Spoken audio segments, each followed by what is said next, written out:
Alright, now we're starting to put it back together. First thing I'm going to do is set the rear throttle blades. There's a screw right there, and what you do, you make sure the throttle blades are closed, and see there's a little gap. You turn that screw until it touches, and then turn a half a turn more.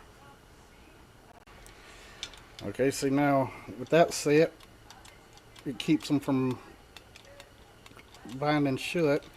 Now I'm going to do the transfer slot. You can see right now there's too much transfer slot, so I'm going to close it down to almost square, and then I'm going to shine the light on the underside and set it to 20 thousandths. Now that I got it close to square, I'll take a 20 thousandths filler gauge and slide it on the throttle blade until it just comes to the top of the transfer slot. So now it's 20 thousandths. So that part there is set. Work it a couple of times, make sure where it's going to be. Check it again. Now the primary and the secondary throttle blades are set.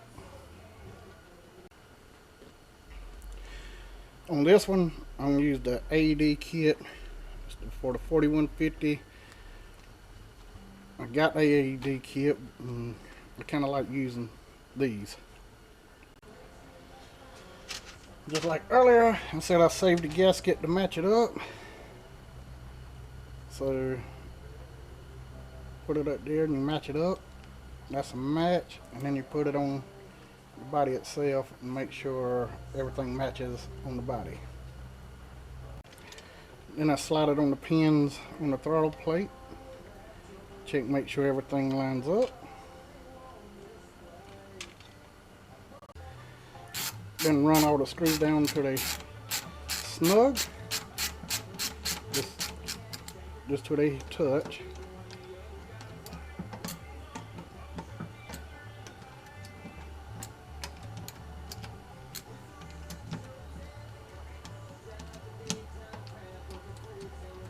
And then tighten them down. Start in the center, then go to the edges.